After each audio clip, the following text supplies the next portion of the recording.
Assalamualaikum warahmatullahi wabarakatuh.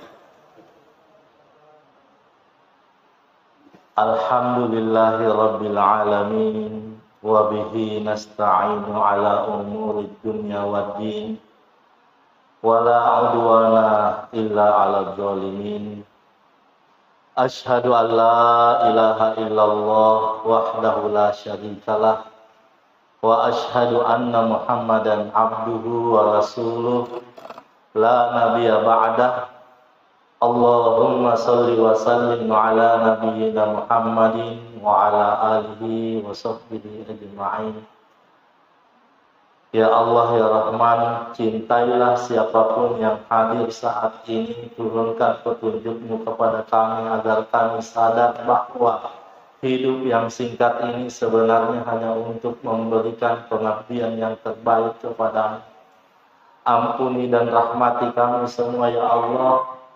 Ampuni dan rahmati kedua orang tua kami, baik yang masih hidup maupun yang telah mendahului kami, dan masukkanlah kami ke dalam surga-Mu yang paling tinggi. Dan masukkanlah ya Allah ke dalam rencana-Mu harapan-harapan kami, baik di dunia maupun di akhirat yang Engkau ridhoi, agar kami menjadi manusia yang paling bahagia, manusia yang paling tenang dunia dan akhirat.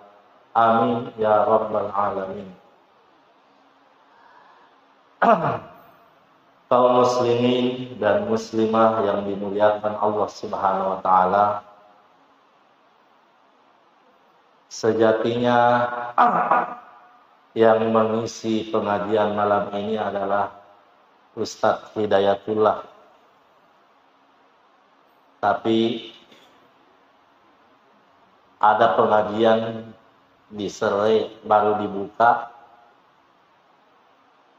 Harusnya Ustaz Fadal isi, tapi Ustaz Fadal bermalam di Bulukumba, jadi Ustaz Dayat dioper ke sana, saya dioper ke sini.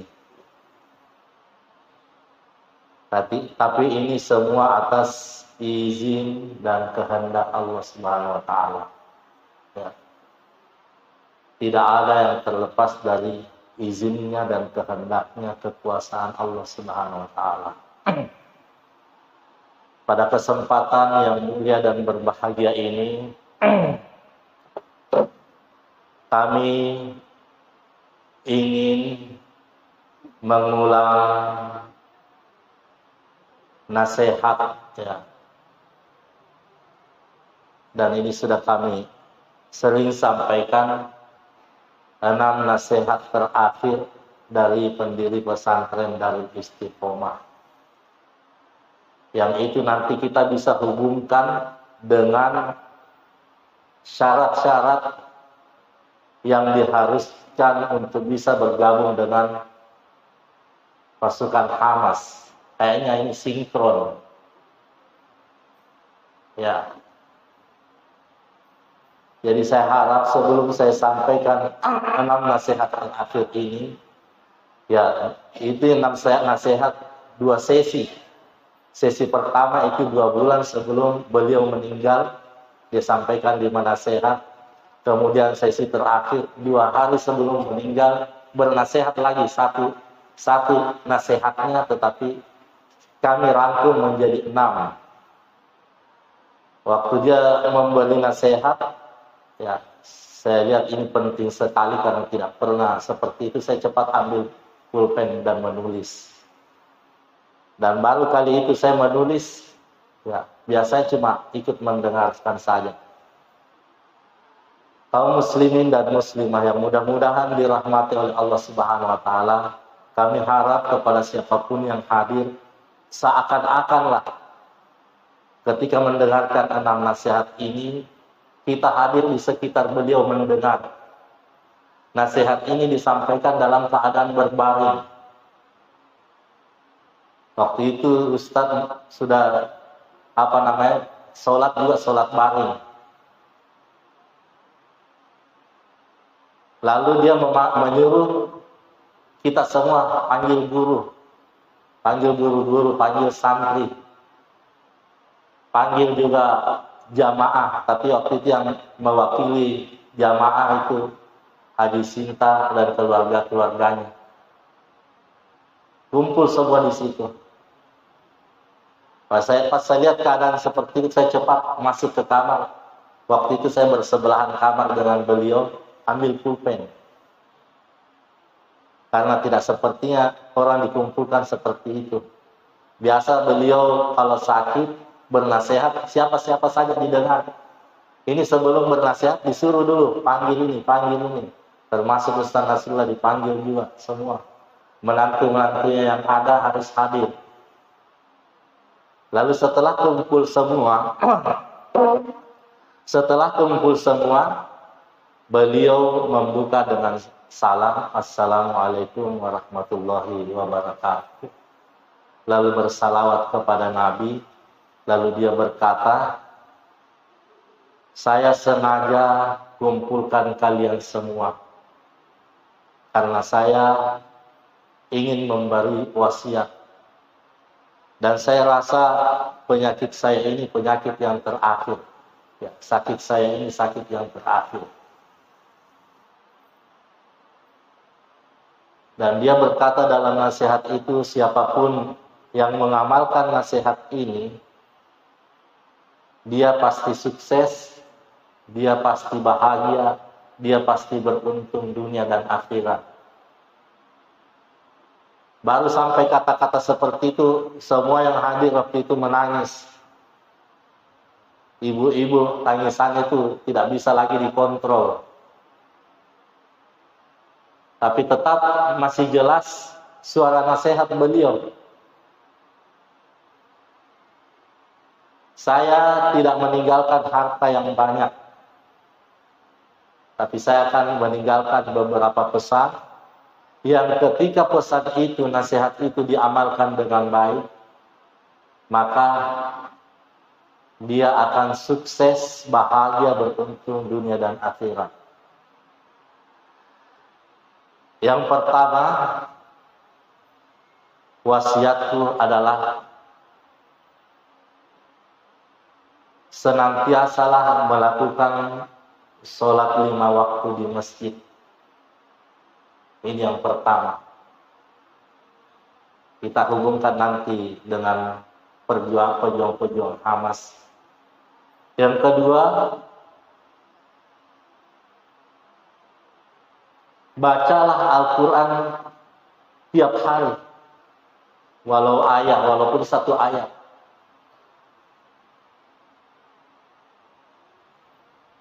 Yang ketiga, ikhlaslah dalam beramal. Yang keempat, qiyamul lailah tiap malam.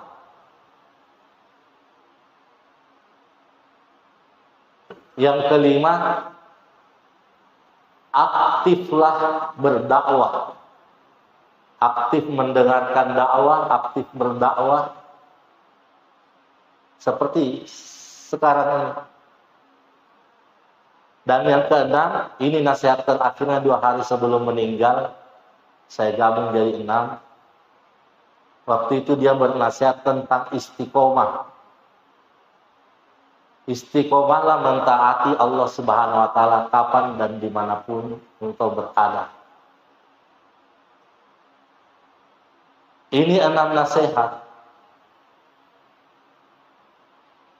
Bisa dikatakan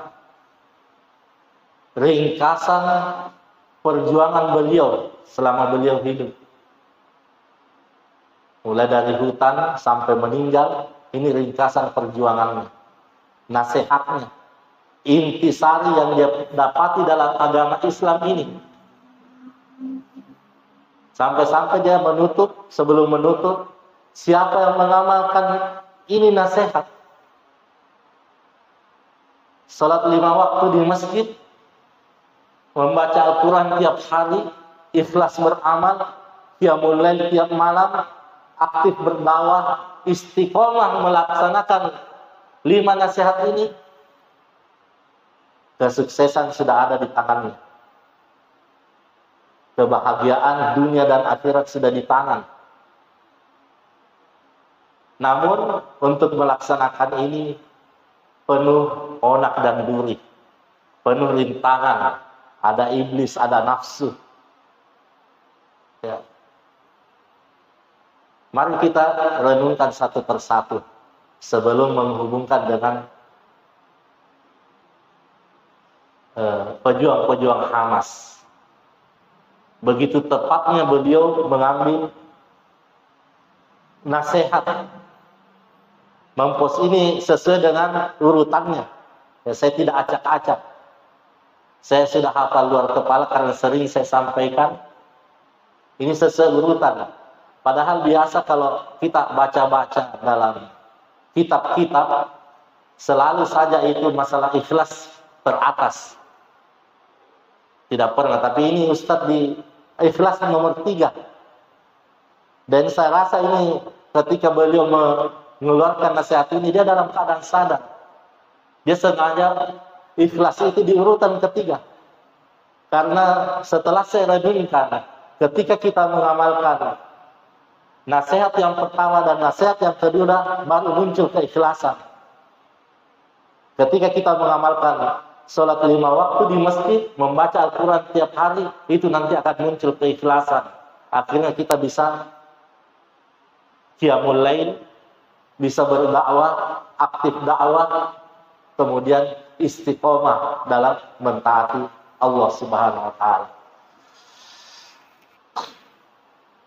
Beliau pernah berkata, kenapa ini urutan pertama, sholat 5 waktu di masjid?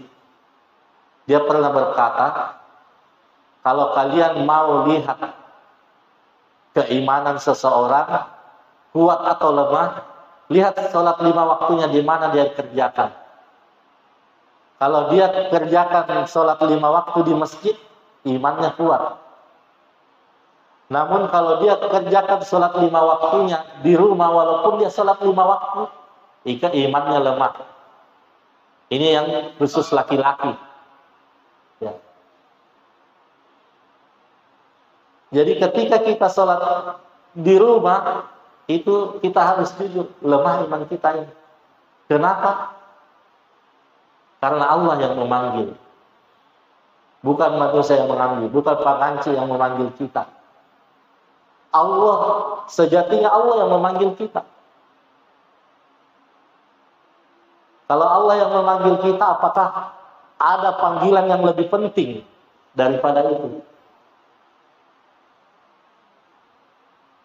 Bayangkan, begitu urgensinya, begitu pentingnya ini sholat 5 waktu di zaman Nabi. Ya. Orang buta, tidak ada penuntunnya untuk ke masjid. Minta keringanan kepada Rasulullah Sallallahu Alaihi Wasallam. Ini kita sudah sering sekali dengar. Untuk apa? Untuk tidak hadir sholat 5 waktu. Alasannya dia buta, tidak melihat. Alasan kedua, tidak ada penuntun ke masjid. Berarti dia harus sendirian ke masjid. Padahal kita tahu Rasulullah Sallallahu Alaihi Wasallam kasih sayangnya sesama orang beriman itu dah luar biasa. Tapi apa kata Rasulullah Sallallahu Alaihi Wasallam? Dia katakan, kau dengarkan azan? Azan itu panggilan Allah, Allah yang memanggil. Bukan Bilal. Bukan Bilal yang memanggil sholat. Bukan Bilal bin Rabah yang memanggil sholat. Pencipta alam semesta yang memanggil kamu.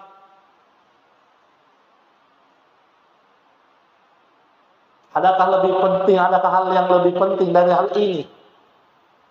Orang buta tidak punya penuntun, lalu Rasulullah katakan, kalau kamu dengar, karena dia jawab, saya dengar wahai Rasulullah, kalau kamu dengar, tidak ada keringanan bagimu. Tidak ada keringanan bagimu.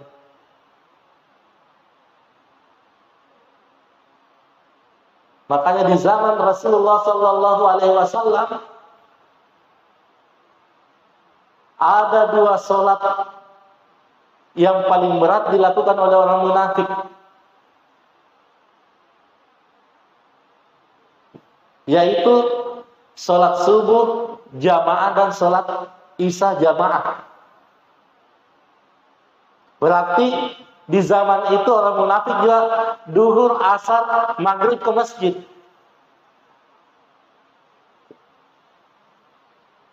Duhur, asar, maghrib juga ke masjid.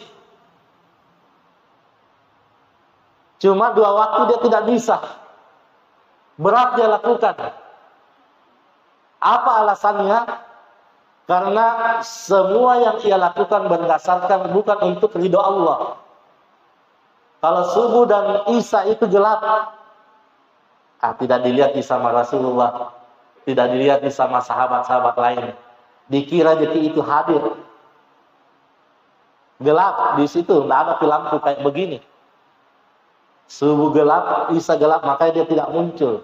Karena harapannya orang munafik tidak ketahuan sama Nabi Muhammad. Karena Nabi Muhammad waktu itu betul-betul menegakkan peraturan. Yang waktu itu tidak heran kalau ada orang yang dipapah masuk ke masjid kiri kanan demi untuk menghadiri panggilan Allah.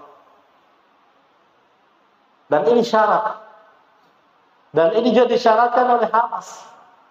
Pejuang yang tangguh. Mensyaratkan bagi yang mau bergabung dengan pejuang Hamas, syaratnya adalah 5 waktu di masjid, 5 waktu jamaah. Enggak diterima. Bahkan untuk pertama mau datang misal dari negara lain mau mendaftar masuk ke Hamas, mau bergabung, harus ada tanda tangan dari imam masjid dekat rumahnya bahwa selama 3 bulan berturut-turut orang ini hadir terus sholat subuh 5 waktu dan isya 5 waktu. Sholat subuh dan isyanya selama 3 bulan berturut-turut. Kalau duhur asar bisa saja dia bekerja.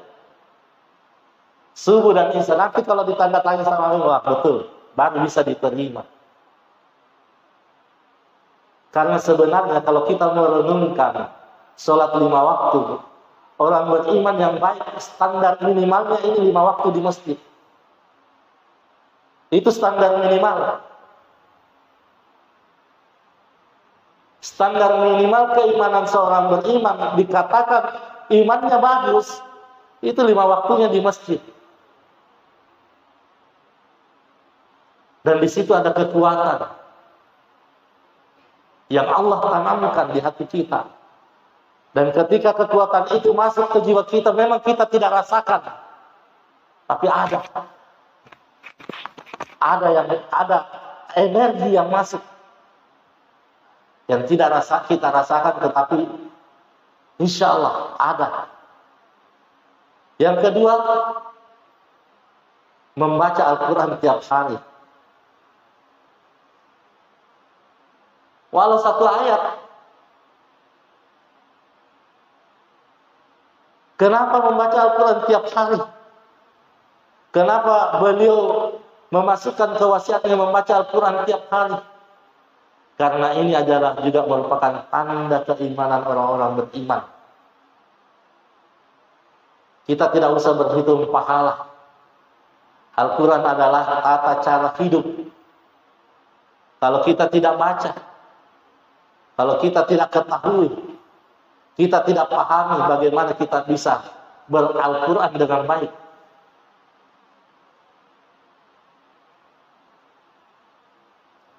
Lihat Hamas, pejuang-pejuang Palestina yang tangguh, ya. Sudah 2 bulan bertempur dengan jumlah yang sedikit, negara-negara adidaya yang tepung. Salah satu syaratnya mengaji tiap hari. Bahkan dia mensyaratkan dalam 1 bulan harus hafal. Syaratnya mengaji minimal 1 juz 1 hari. Jadi 1 bulan 30 hari khatam. Ulang lagi, khatam, ulang lagi, khatam. Ketika kita mengaji, terisi energi. Terisi kekuatan. Dan ketika kita mengaji, memang kita tidak rasakan kekuatan itu bertambah, tapi Allah tambah, Allah beri. Coba yang lemah perasaannya, lemah jiwanya, galau perasaannya, buka Al-Quran, baca Al-Quran, bahkan walaupun tidak mengerti maknanya, ada perubahan. Ada perubahan. Bahkan ada orang hidupnya galau, hidupnya gelisah, penuh dengan masalah, hampir bunuh diri. Lalu dinasihati kepadanya, baca Al-Quran. Lalu dia berkata, saya tidak bisa baca Al-Quran. Akhirnya ulama berkata kepadanya, peluk saja Al-Quran. Peluk dengan sungguh-sungguh. Akhirnya dia peluk dengan sungguh-sungguh Al-Quran. Sambil beristighfar.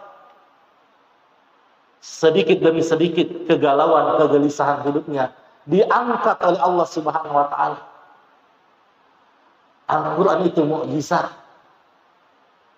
Mukjizat terbesar.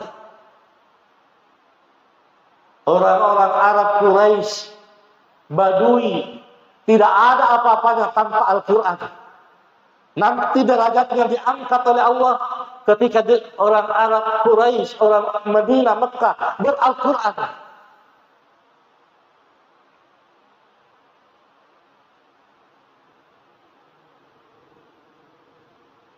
Sekarang kalau kita gaungkan, ayo ber-Al-Quran, mengamalkan Al-Quran, mengamalkan isi Al-Quran, orang takut, orang ragu. Ada apa lagi ini? Padahal semestinya inilah yang kita perjuangkan. Hidup dan mati kita di Al-Quran.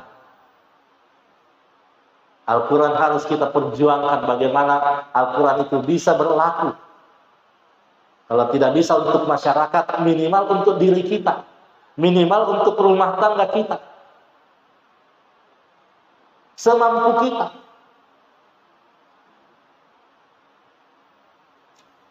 Yang ketiga, ikhlas.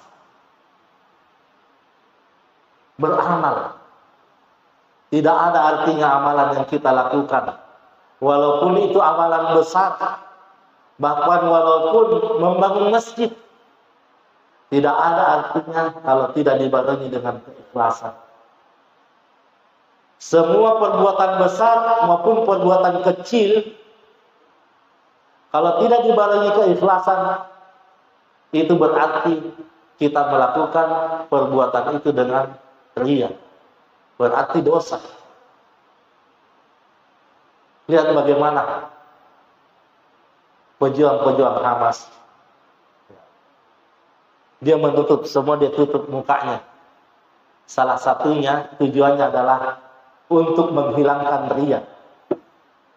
Untuk memunculkan keikhlasan.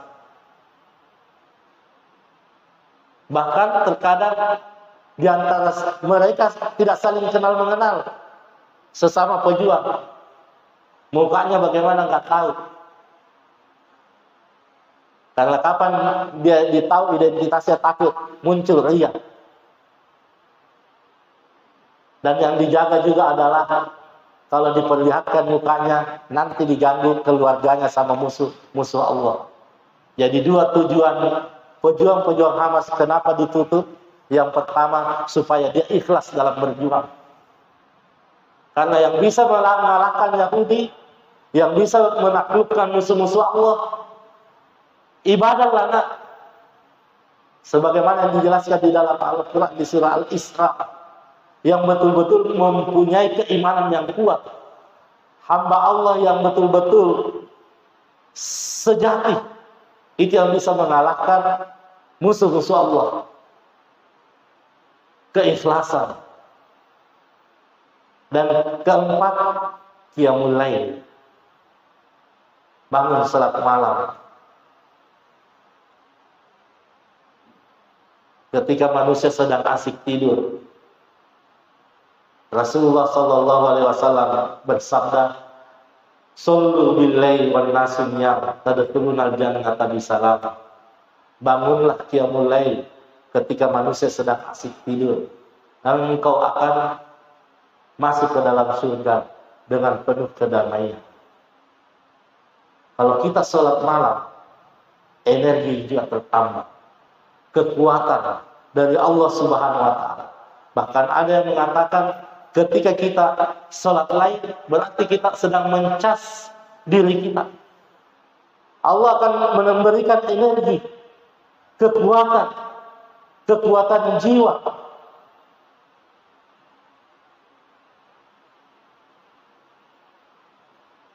Namun sekali lagi ada nafsu, ada setan yang bisik.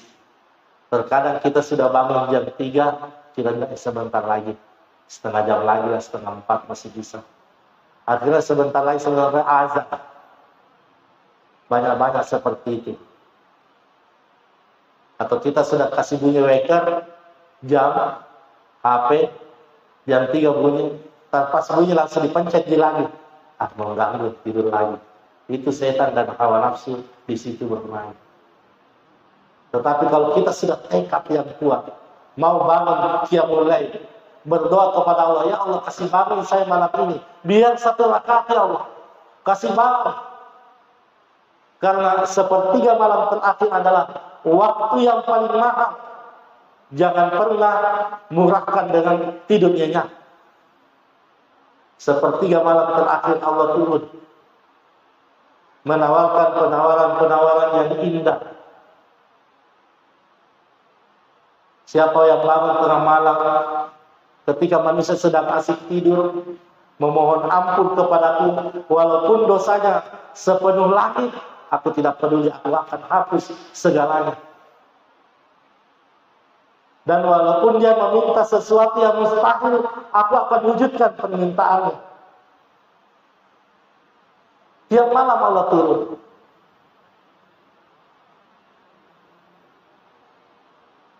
Tiap malam Allah turun ke langit dunia menawarkan penawaran-penawaran ini.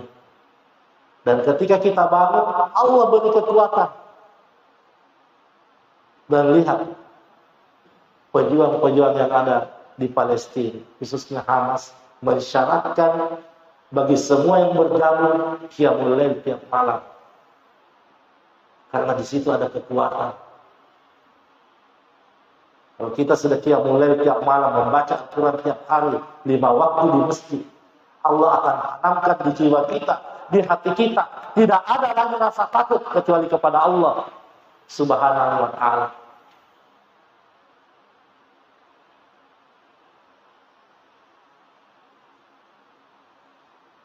Yang terakhir, nasihat beliau, aktif berdakwah. Duduk-duduk seperti ini. Sekarang mungkin banyak orang meremehkan ini karena mungkin banyak pendakwah yang lebih bagus di HP-HP.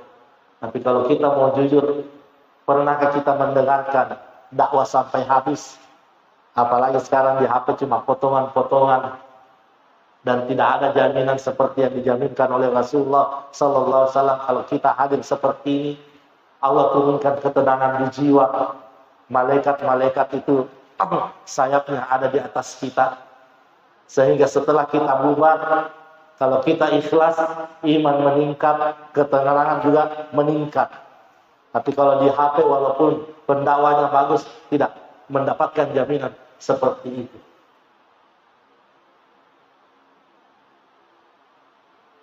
Yang terakhir, ya, ini yang terakhir masih 2 hari sebelum dia meninggal, beliau menasihatkan, istiqomahlah dalam mentaati Allah Subhanahu wa Ta'ala.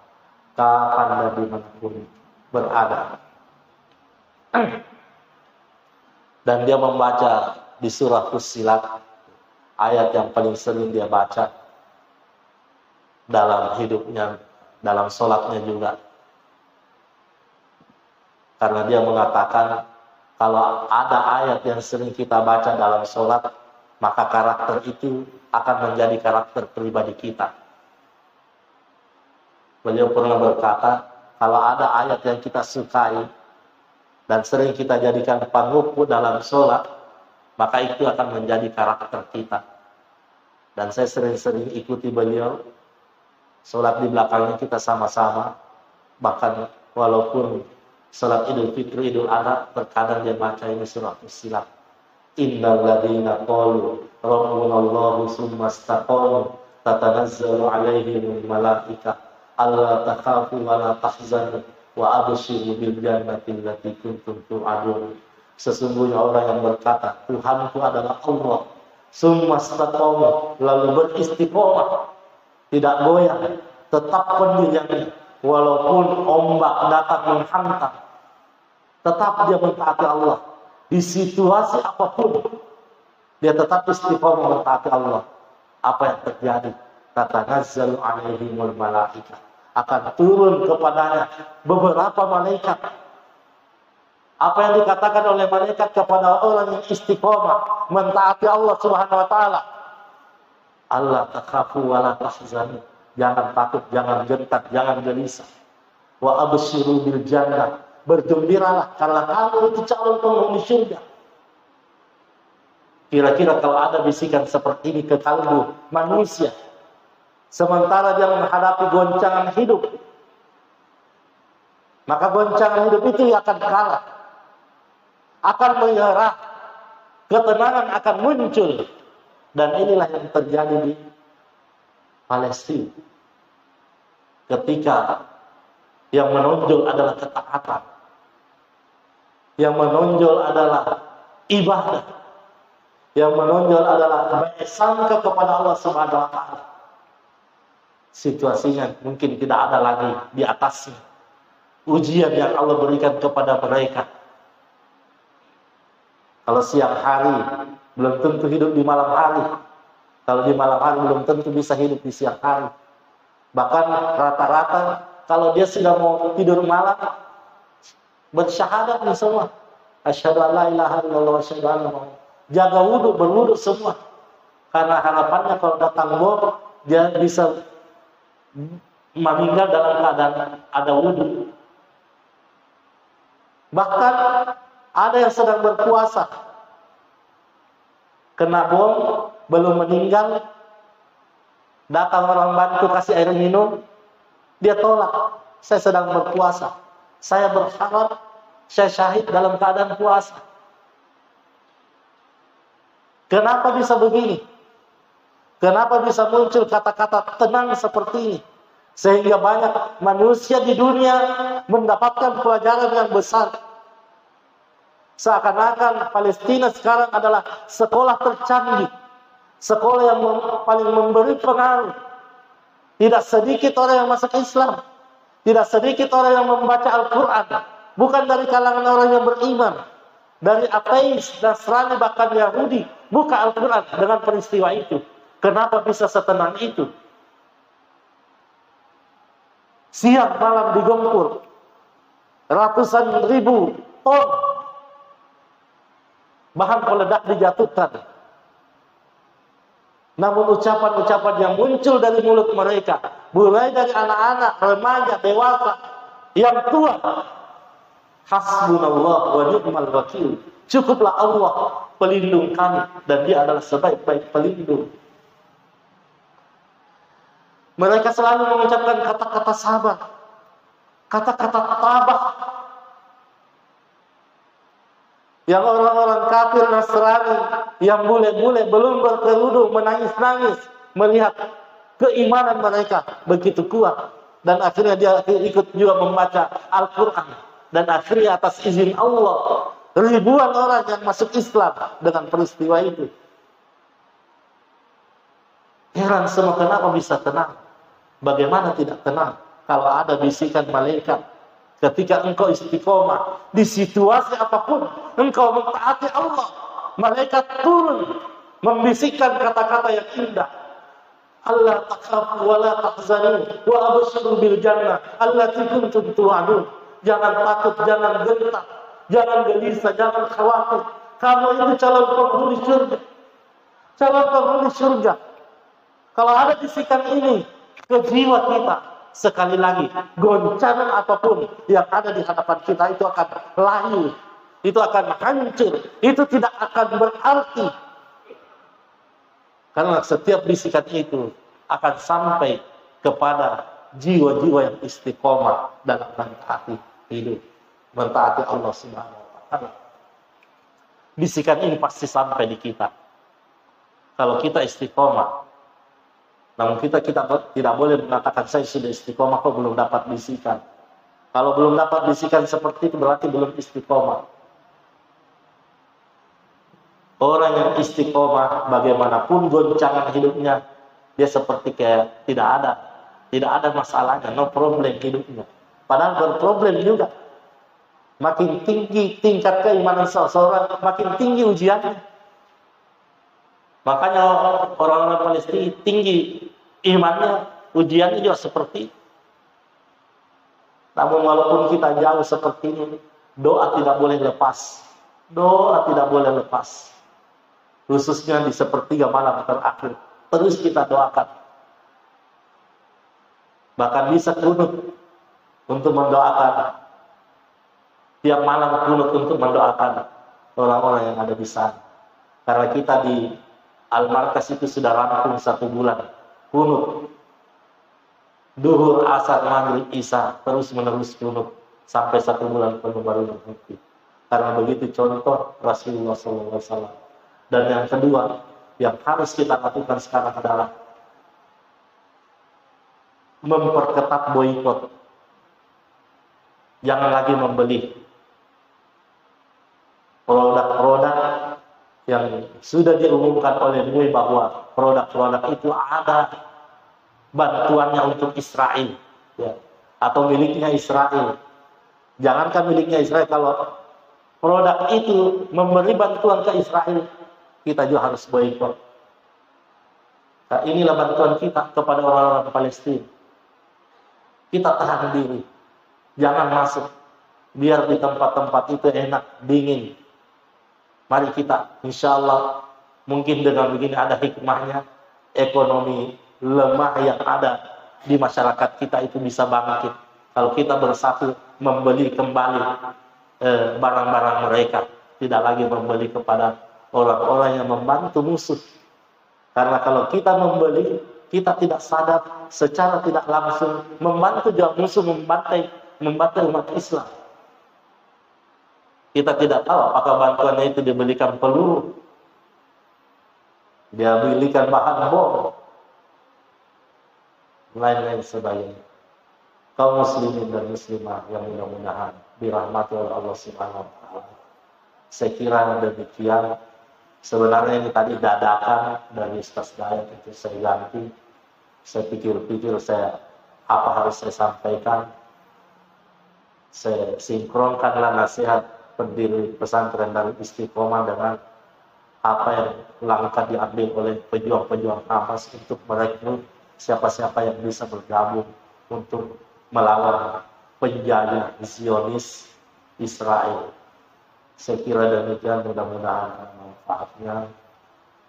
Dan kami harap hendaknya mulai dari diri kita, anak-anak kita, orang yang ada di bawah tanggungan kita arahkan untuk seperti nasihat yang tadi disampaikan oleh pendiri pesantren Darul Istiqomah. Pertama, sholat malam, sholat 5 waktu di masjid. Yang kedua, mengaji tiap hari. Yang ketiga, ikhlas. Yang keempat, qiyamul lail tiap malam. Yang kelima, aktif berdakwah. Dan yang keenam, istiqomah mentaati Allah kapan dan dimanapun kita berada. Seakan-akan beliau berkata, saya renungkan begini, seakan-akan beliau berkata ketika memberi nasihat terakhir di 2 hari terakhirnya, istiqomahlah sholat 5 waktu di masjid, istiqomahlah membaca Al-Quran tiap hari, istiqomahlah ikhlas dalam beramal, istiqomahlah qiyamul lail walaupun cuma 1 rakaat, dan istiqomahlah aktif dalam dakwah. Hadanallahu wa iyyakum ajma'in. Wassalamualaikum warahmatullahi wabarakatuh.